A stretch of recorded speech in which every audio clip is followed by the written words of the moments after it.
안녕하세요. 저는 평범한 50대 주부입니다. 설마 여기에 사연을 보내게 될 줄은 몰랐는데 배은망덕한 며느리의 행동을 널리 알리고자 이렇게 이야기를 전하게 되었습니다. 비록 제 솜씨는 없지만 잘 부탁드립니다. 자식 복 없는 놈은 남편 복도 없다 고 하잖아요. 결혼한 지 7년 만에 남편을 암으로 보내고 말았어요. 당시에 제 나이는 33인데 그 젊은 나이에 얼마나 막막했을지 상상할 수 있죠. 부모님도 두 분 다 일찍 돌아가셔서 저는 천에 고아나 다름없는 처지였습니다. 기댈 곳이 없었고 가족들마저 제게 서운한 태도를 보였어요. 특히 시어머니는 남편의 죽음으로 완전히 저와의 연을 끊어 버리셨습니다. 남편을 따라 죽고 싶은 마음뿐이었지만 그럴 수도 없었어요. 당시에는 5살짜리 어린 아들이 있었거든요.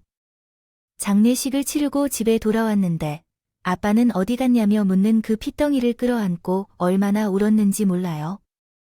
이제 아빠는 모두 아승주나 멀리 하늘나라로 가버렸어. 하늘나라 거기서 왜 못 오는데? 아빠가 할 일이 많거든 너무 바빠져서 우리를 만나러 오기가 힘들 때 아마 오랫동안 못 볼 거야. 대신 엄마가 승준이를 더 사랑해 줄 거야. 알았지? 어린 아들은 남편의 죽음을 온전히 이해하지 못했어요. 그래서 한동안은 아빠를 데려오라 면서 울고 불고 하는 때가 계속되었어요. 썼어요. 그런데 1살, 2살 나이를 먹으며 아빠가 다시 돌아오지 않을 곳으로 떠났다는 것을 이해했나 봐요. 어느 날부터인지 아빠를 찾지도 않고 대신에 나는 엄마를 돕고 지킬 거예요. 그래서 슬퍼하지 마세요. 엄마와 나를 위로하기도 했어요. 아버지의 역할까지 아들을 대신하면서 서툴게 행동한 제 모습을 옆에서 지켜본 탓인가요? 아들은 너무 일찍 성숙해져 버렸어요.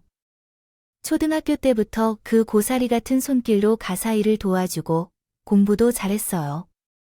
항상 1등을 못하지 않았죠. 기특한 남편을 마음 아파하며 어리게 뛰어놀아야 할 나이에 세상의 슬픔을 너무 빨리 깨달은 것 같아요. 그런 아들 덕분에 더욱더 노력하려 합니다. 산 것 같아요. 낮에는 마트에서 캐셔로 일하면서 새벽에는 우유 배달 일을 하며 돈을 벌었어요.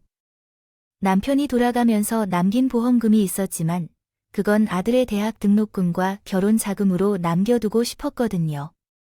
제가 보기에는 생활비와 아들 학비에 써도 부족했지만 그래도 최대한 절약하며 살아내고 있어요. 그럼에도 불구하고 어딜 가도 아버지가 없다고 기죽어 할까봐 아들에게 먹고 입는 물건은 좋은 것으로만 살 것을 요구했어요.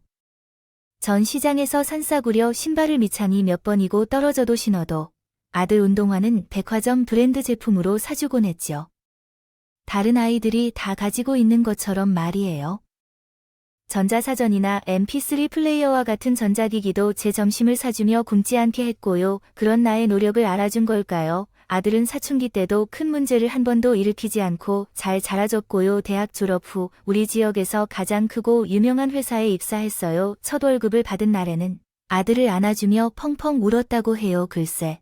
이 애가 그냥 한눈에 봐도 비싸 보이는 구두를 산 후 선물이라며 건넨 것이 뭐란 말이에요. 그동안 어머니가 신발을 볼 때마다 가슴이 너무 아팠어요. 좋지도 않은 신발을 바닥이 떨어지면 본드로 붙여 신고 또 바닥이 떨어지면 본드로 붙여 신고 그렇게 너절했을 때까지 신으면 제 신발은 언제나 기운을 잃지 말라고 백화점에서 가장 비싼 걸로 사주셨죠.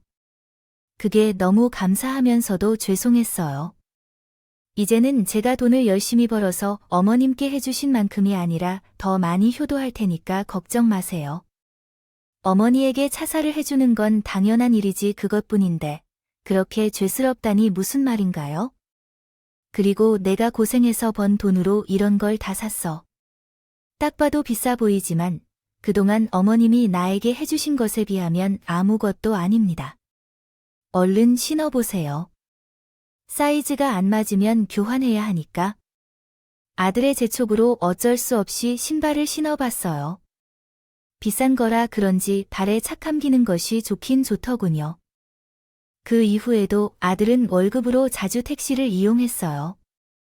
어느 날 제게 오셔서 가방 같은 것을 사주었고 차도 하나 사주셨는데 주말마다 저를 데리고 다양한 곳을 드라이브했어요. 그동안 못한 효도를 이제서야 하는 거라며 말씀하셨죠. 아들이 회사에 입사한 지 1년이 조금 넘었을 때였습니다. 언젠가부터 퇴근이 점점 늦어지고 주말에는 자주 밖으로 나가는 것을 눈치챘죠. 그러더니 갑자기 저에게 소개시키고 싶은 여자가 있다며 말씀하셨어요. 갑자기 왜 여자를 소개하려고 하나 했더니 네, 이제 사귄 지 3개월 정도 됐어요. 미리 말씀을 드리지 못해서 죄송합니다. 라고 대답했어요. 어떤 아가씨인가요? 라고 물었습니다. 회사에서 만났다니. 그건 아니고요. 그 회사 앞에 카페에서 만났어요. 제가 거기서 일하거든요.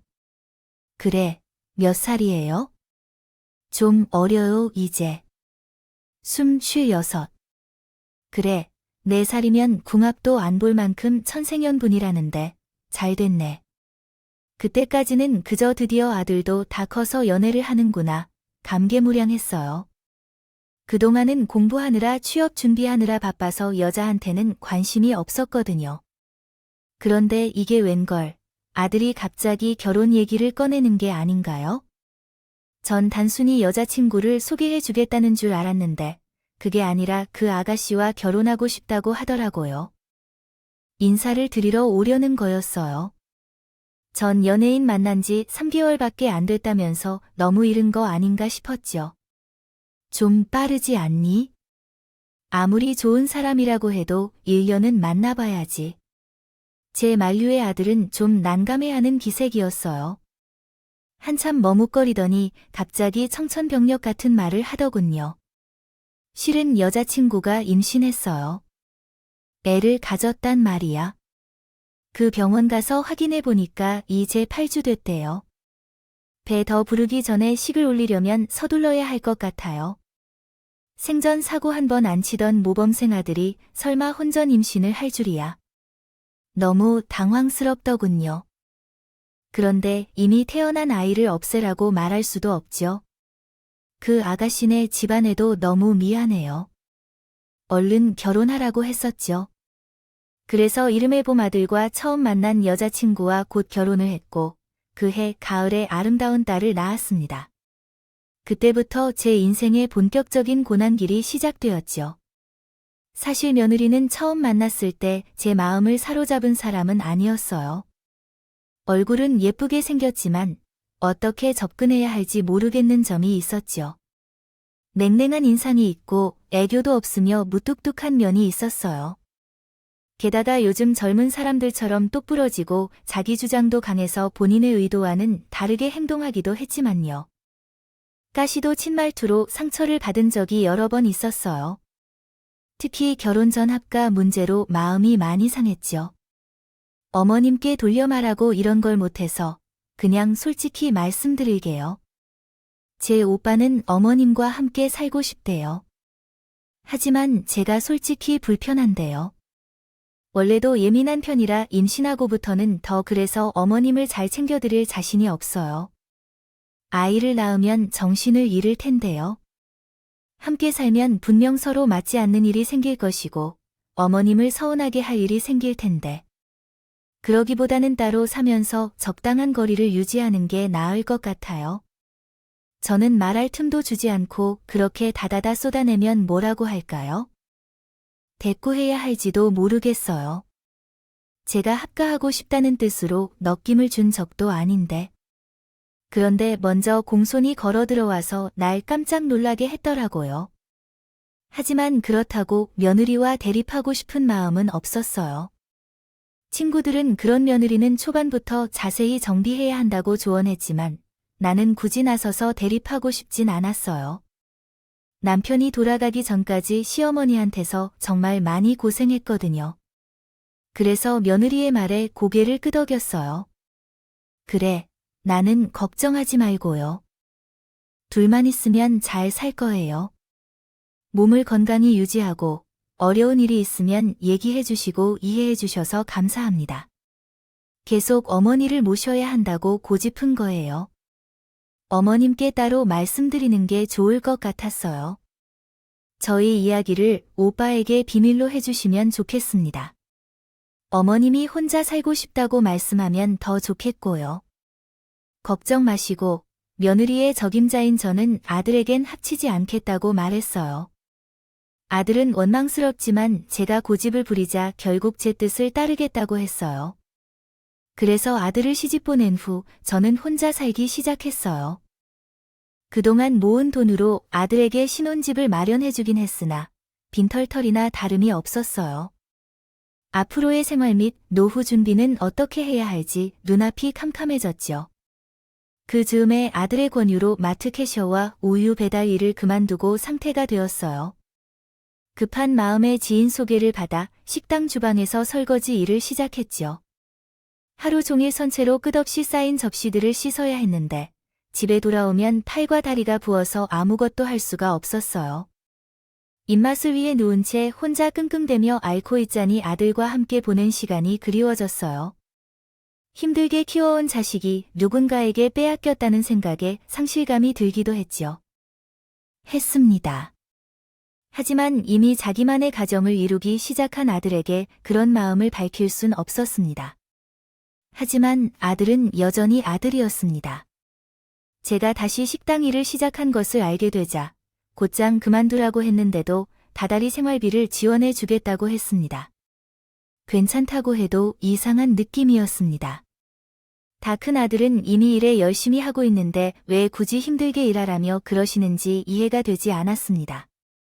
그만둬도 된다고 하니까 친구들과 놀며 취미 생활도 하며 편안히 지내는 것이 좋을 텐데 100만 원씩 다달이 지원해 줄게요. 부족하면 그때그때 말씀해 주세요. 아, 이렇게 됐네. 너도 이제 처자식 있는 가정인데 돈은 그렇게 막 쓰면 어떻게 해야 슬기가 태어나서 이제 돈이 들어갈 일도 많을 텐데 괜찮아요. 어머니, 아들 능력 있어요. 그 정도는 제가 다 감당할 수 있으니까 보내드리겠다는 거예요. 그 돈은 이제 너 혼자 번 돈이 아니야. 새 아기가 집에서 살림하고 애를 키우면서 함께 번 돈이 있지. 아내에게는 생활비를 넉넉하게 주고 있어요. 걱정 마세요. 그럼 50만 원 파지 마. 나머지 반은 사돈댁에게 챙겨줘. 새아가 서운하지 않게 아들은 결국 마지못해 그렇게 하겠다고 했어요. 그리고 달마다 제게 50만 원씩 보내줬어요. 하지만 저는 그 돈을 쓰지 않고 그냥 모아두었어요. 생활비는 지금처럼 식당에서 설거지 일을 하면서 번 돈으로 충당하고 있습니다. 아들이 보내준 돈은 나중에 적절한 때 돌려주기로 결심했어요. 아직 고작 소중한데 괜히 아들에게 눈을 뜨고 싶지 않았거든요. 그러나 며느리는 제 마음을 모르고 제가 매달 50만 원씩 가져가는 것이 마음에 들지 않는 것 같아요. 어느 날 연락이 오자 어머님, 슬기가 태어나고 여기저기 돈이 들어가는 게 너무 많아서요. 우리 친정은 엄마도 집에 계시고 아버지도 아프셔서 요즘 일을 많이 못 나가고 있어요. 라고 하더군요. 어머님은 계속해서 식당 설거지 일을 하고 계시는 것 같죠? 저희가 따로 용돈을 받고 싶지 않아도 되는 거 아니겠어요? 어머님이 그렇게 솔직하게 울음소리를 지르신다면 차마 뭐라고 할 수 없었던 거고요. 그래서 알겠다고 하니까 아들에게 잘 얘기하라고 했던데 너무 충격적인 제안을 하더라고요. 어머님, 이번에는 제가 말씀드린 것처럼 친정 상황이 좋지 않은데 용돈을 더 주고 싶어도 오빠가 혼자 외벌이를 하니 눈치를 많이 살피는 것 같아요. 그냥 어머님이 오빠에게 용돈을 계속 받는 척하고 그 돈을 제 계좌로 보내주시면 안 될까요? 부탁드립니다. 어머님과 아버님께서 살아계실 때 전업주부로 지내다 보니 제 마음을 알아주실 것이라 생각했어요. 하지만 남편이 돈을 친정에 갖다 주는 것이 얼마나 민감한지 처음에는 이해하기 어려웠어요. 하지만 또 어쩔 수 없었어요. 시어머니로서 이렇게 부탁까지 받게 될 줄은 상상도 못 했거든요. 결국 저는 알겠다고 했고 그 이후부터는 아들이 보내주는 돈을 따로 며느리에게 전달했습니다. 그러나 며느리가 반년 정도 지난 후 갑자기 돈을 그만 보내주라 고 말하며 식당에서의 일도 그만두라고 했어요. 갑자기 변한 그 태도에 놀라 움이 깊었죠. 왜 갑자기 그래요? 무슨 일이 있었어요? 친정의 사정이 조금 나아졌어요. 그리고 어머님의 연세도 있으신데 식당 설거지와 같은 괴로운 일을 계속하는 것은 너무 어려워요. 그냥 오빠가 보내주는 돈으로 편하게 지내세요. 가끔 우리 집에 와서 슬기랑 놀아주세요. 바보 같은 저는 며느리가 그래도 내 생각을 해주는구나 하고 감동받았어요. 그 안에 며느리의 검은 속셈이 숨어있을 줄은 꿈에도 몰랐어요. 그 후 잠시 후에 며느리가 갑자기 할 말이 있다며 아들과 저를 불러서 모였고, 그리고 글쎄, 애가 태어난 지 얼마나 됐냐고 갑자기 사업을 하자니 뭐라고 생각하세요? 대학 친구가 이번에 카페를 오픈한다고 하는데 함께 참여해보자고 제안했다면서 꼭 해보고 싶다고 했다고 하더라고요. 애가 태어난 지 얼마나 됐냐고요? 장사를 시작하겠단 말에 아들도 저도 처음에는 말렸습니다. 하지만 지금은 애가 아직 어려워서 좀 더 키우고 나서 하기로 했죠. 그러자 며느리가 울고 떼쓰고 난리가 났어요. 싫어요. 집구석에 처박혀서 애 키우며 살고 싶지 않아요. 라며 말했습니다. 저도 오빠를 만나기 전에는 꿈만 꾸던 20대였답니다. 카페를 오픈하고 싶었고 사장님처럼 일하고 싶었어요. 친구들은 다 학교 다니면서 사업을 하고 있지요. 자기 삶을 꾸려나가느라 바쁜데 저만 애한테 발목을 잡혀 너무 억울해요. 제가 볼 땐 그냥 육아가 너무 힘들어 도피하는 것처럼 보였어요. 하지만 아들이나 딸에겐 자신 때문에 며느리가 그렇게 하는 것 같아 마음이 안 좋았나 봐요. 따로 베이비시터를 구하던지 할 테니 며느리에게는 사업하고 싶으면 하라고 하더라고요. 그러나 며느리는 다시 고개를 절레절레 저었어요. 우리 딸을 다른 사람에게 맡기는 건 어떻게 해요? 한국인 부모 쓰면 돈도 달에 몇백은 들 테니까 말이죠. 그러지 말고 어머니가 그냥 돌봐주시면 안 돼요. 며느리가 눈물을 글썽이며 제게 갑자기 일을 그만두라고 말했어요. 이유를 알아보니 돈 2푼 준 기사에게 너무 기뻤습디. 돈 따위 $50뿐인데 손주나 손녀 육아를 어떻게 떠넘기려 하냐고요. 정말 놀라웠어요.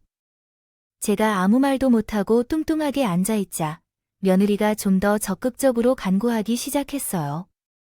어머님도 일 그만두셨는데 평온하게 계시면 될 텐데. 매일 올 때 슬기씩 보고 우리랑 저녁 먹으면 더 좋을 텐데요.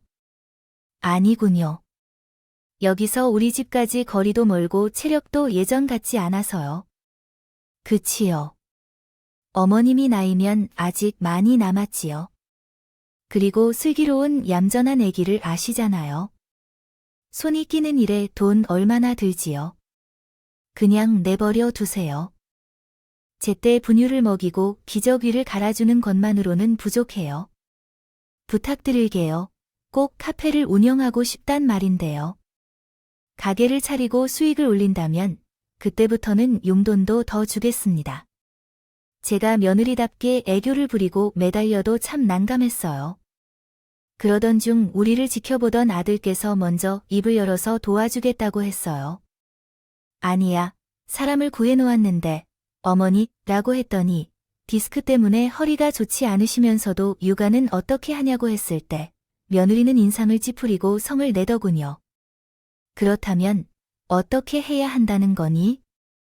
이동안 수고로 받았다고 생각해 라고 말하니 산후통과 전신이 아플 정도로 붕괴되어도 수시간에 한 번씩 일어나서 아기에게 모유를 먹이고 있을게요.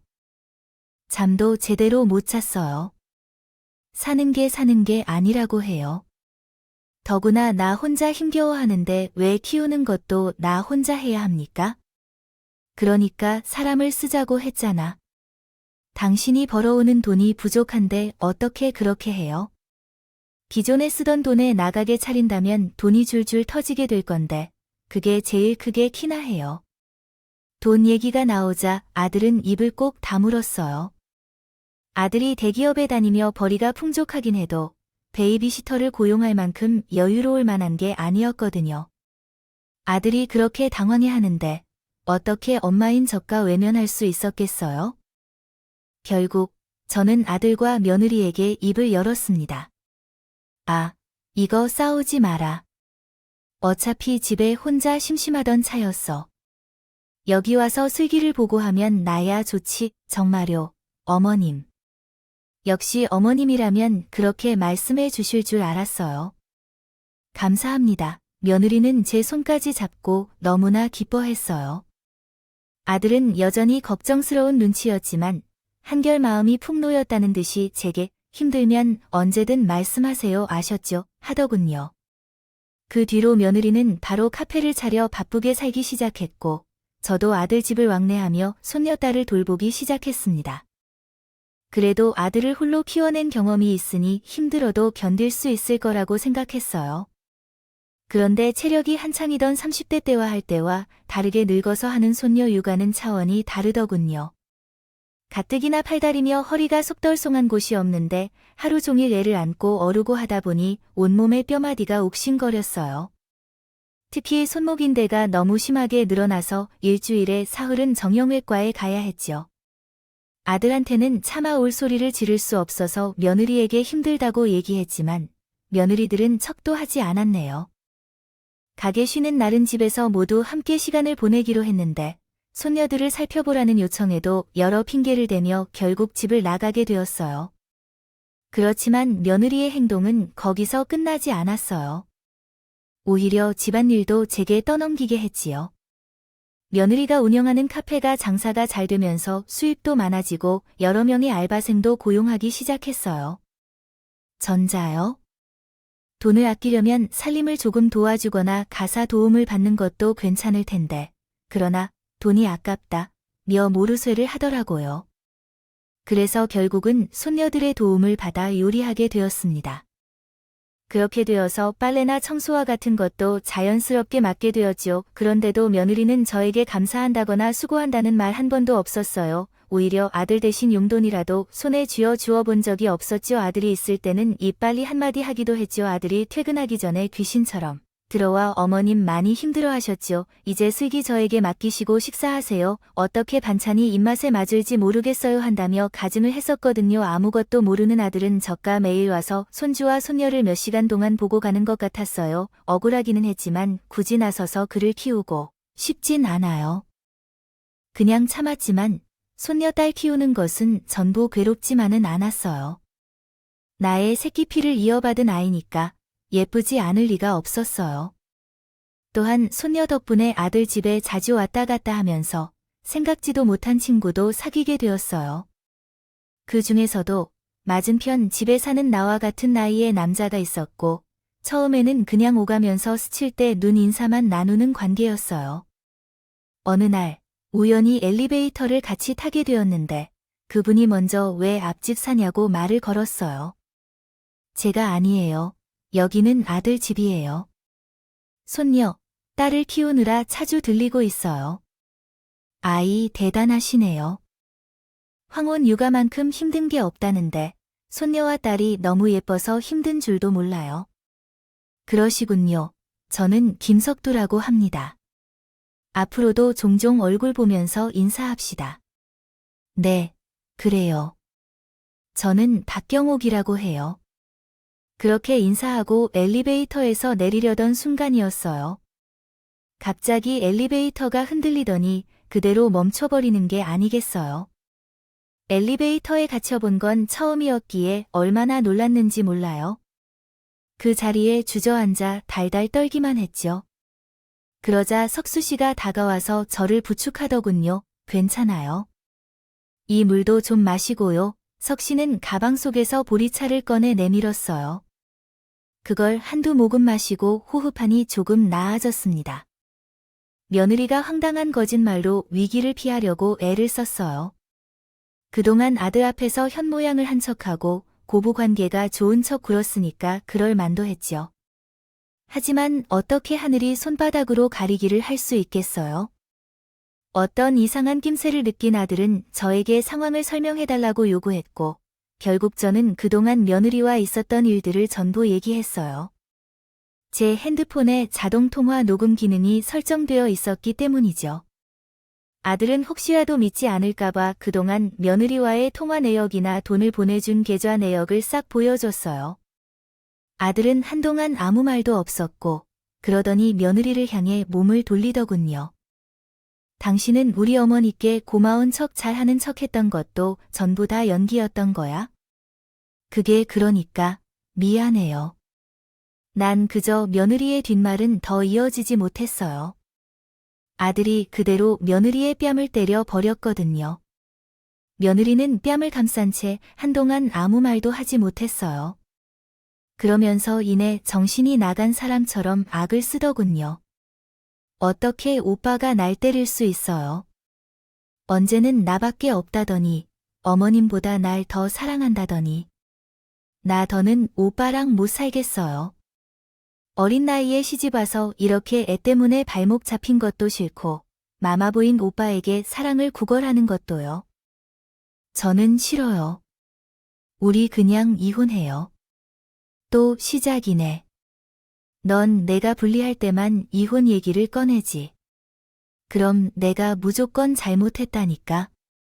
근데 내 말대로 난 마마보이라서 다른 건 몰라도 우리 어머니한테 함부로 한 여자하고는 더는 못 살아. 그래, 내 말대로 이혼하자. 이혼 얘긴 자기만 먼저 꺼냈으면서 막상 아들이 그렇게 하자고 하니 며느리는 큰 충격을 받은 것 같아요. 진짜 지금 나랑 갈라서겠다는 거예요. 내가 아니라 어머님을 택하겠다고 그게 지금 말이 돼요. 말이 안 될 건 뭐야? 참나, 기가 막혀. 그래, 어디 어머님하고 둘이서 잘 먹고 잘 살아요. 살아봐요. 나도 이제 내 인생을 살기로 했으니까. 내가 돈을 못 버는 것도 아니고 지금 내가 하는 카페의 한 달 매출이 당신의 월급보다 많다는 건 알아요. 며느리는 씩씩하게 집 안으로 들어갔고 잠시 후 여행용 캐리어와 큰 가방을 들고 나왔어요. 이혼 서류는 조만간 보낼 거예요. 슬기는 당신이 키우세요. 어차피 난 엄마로 생각도 안 하는 애니까. 며느리의 결심은 확고해 보였어요. 놀란 자기는 만료되었다는 척조차 하지 않았어요. 아들 역시 크게 다르지 않은 반응이었어요. 예, 너 정말 이혼할 거니? 이렇게 쓸 것인가? 어머니께 보낼 거야? 네, 사실 그동안 안 맞는데 억지로 맞춰서 산 거였어요. 그래도 어머니께 잘하니까 그것 하나 봐주고 산 거야? 어머니께서 그렇게 말씀하시는 줄 알았으면 진짜 갈랐었을 거예요. 몰랐는데 그동안 우리 둘 사이가 많이 삐걱거리고 있었나 봐요. 제가 아들과 대화를 나누고 있는 동안 며느리는 캐리어를 끌고 따라오고 있었어요. 그런데 그때까지는 잠자코 있던 석주 씨가 갑자기 며느리를 잡았어요. 잠깐만 기다려봐요. 할 이야기가 있으니까. 뭐냐고요? 늙을 때는 고운 모습으로 늙으세요. 왜 자꾸 다른 사람 집에 간섭하고 나서는 거예요? 이건 다른 사람 집 일이 아니고 그쪽과 나의 사이의 문제인데요. 현재 그쪽이 운영하는 카페에 있는 겁니다. 사거리에 있는 땡땡 커피라는 가게 말씀이신가요? 계약을 연장하지 않을 예정이라서 다른 위치를 찾아보는 것이 좋을 것 같아요. 무슨 일인가요? 갑자기 석두 씨가 말하자 며느리는 당황한 표정을 지었어요. 내 남편과도 어리둥절한 상태였지요. 그러자 석두 씨가 다시 입을 열었어요. 아, 동업하던 그 친구와 계약을 맺었어요. 나를 모르는 건가요? 나도 그 건물의 땡땡 커피 가게를 운영하는 주인이에요. 석두 씨의 말에 며느리는 입을 다물었어요. 저도 똑같이 깜짝 놀랐었어요. 석두 씨를 평범한 회사원으로만 생각했는데 건대한 그 정도로 큰 부자일 줄은 몰랐었어요. 더구나 그 건물 안에 며느리가 운영하는 카페가 들어있다니요. 건물이 어디 있는지는 기막힌 우연이네요. 그동안은 경욱 씨를 생각해서 월세를 올리지 않고 계속 계약을 연장해 주었던 건데 이제 그럴 이유가 없죠. 다음 달에 계약 만료가 되니까 당장 가게를 비우세요. 며느리는 처음에는 석두 씨의 말을 믿지 못했어요. 하지만 동업하는 친구에게 전화해서 건물주의 이름은 무엇인지 물었더니 사색이 되었어요. 그 친구가 말한 건물주의 이름은 김석규인데 다름 아닌 김석규였거든요. 며느리는 전화를 끊자마자 석두 씨를 힐끔 쳐다보며 조용히 입을 열었어요. 어르신, 죄송해요. 제가 미처 몰라봤고 그동안 그 자리에서 정말 잘 해왔거든요. 요즘 경기가 어렵는데 갑자기 나가라고 하시면 어떻게 해야 할까요? 조금 전에는 정말 실수를 했어요. 한 번만 봐주세요. 사과할 대상을 잘못 선택한 건가요? 석재 씨는 엄한 시선으로 나를 향해 가리켰어요. 그러자 며느리는 빠르게 내게 고개를 숙이는 모습을 보였어요. 어머님, 죄송해요. 저한테 너무나 친절하신데 제가 은혜를 모르고 무례하게 행동했어요. 용서해 주실 거예요. 허구한 말을 무시할 때마다 건물주가 사과해야 한다는 말을 듣니 참으로 씁쓸했어요. 그래서 고개를 가로저었어요. 언제까지 내가 용서한다고 해도 무슨 변화가 있을까요? 그리고 석두 씨와의 관계를 알고서도 거기서 편히 있을 수 있을까요? 그냥 석두 씨 말대로 하세요. 너는 정말 능력이 있다면 다른 곳으로 가서도 잘할 것이다. 그리고 어머님 가게 이전이 말처럼 쉬운 것이 아니라고요. 제발 다시 생각해 주세요. 전 저를 붙잡는 며느리를 뿌리치고 석두 씨에게 나중에 보자고 인사했어요. 그리고 아들과 함께 집 안으로 들어갔죠.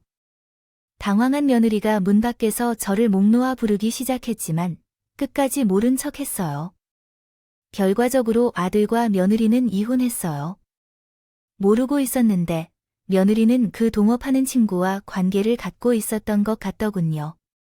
그녀는 이혼 후에 사랑에 빠진 것으로 주장하지만 딱 잡아댔어요. 하지만 이혼 후 한 달 만에 혼인신고를 하는 것은 말이 되는 것인가요? 정말 새살림을 차릴 결심을 한 것인지 의문입니다. 딸의 친권과 양육권을 모두 자발적으로 내주었어요. 손녀딸이 최근에 엄마를 잃어서 정말 가엾네요. 한편으로는 엄마 밑에서 자란 것보다는 제가 키우는 게 더 나을 것 같기도 했지만 인과응보라는 것이 정말 실제하는 것 같네요. 며느리가 운영하던 카페는 가게를 옮긴 뒤 망해버렸고 빚 상환을 위해 사채를 빌려서 결국 빚더미에 앉았다고 하더라고요. 3번의 이혼으로 인해 남편들과 관계가 굉장히 틀어졌고 매일 싸우는 날도 많더라고요. 아마 조만간 또 이혼할지도 모르겠어요. 다른 한편으로는 제가 누구보다도 잘 지내고 있다고 생각해요. 최근에 썬 어머니와 살림을 합친 후 매우 행복하게 지내고 있습니다. 부부로 정식적인 관계가 되었고 아들 역시 이혼의 아픔을 극복하고 좋은 여자를 만나 재혼했습니다. 새 며느리는 아들이 함께 일하던 동료였는데 제 손녀딸도 친딸처럼 사랑으로 키우고 있습니다. 어머님 하면서 얼마나 살갑게 대해주는지 모르겠어요. 인생사 새로운 웅지마라는 말처럼 제 인생에도 이런 봄날이 찾아왔네요. 긴 이야기를 들어주셔서 감사합니다. 모두 행복하세요.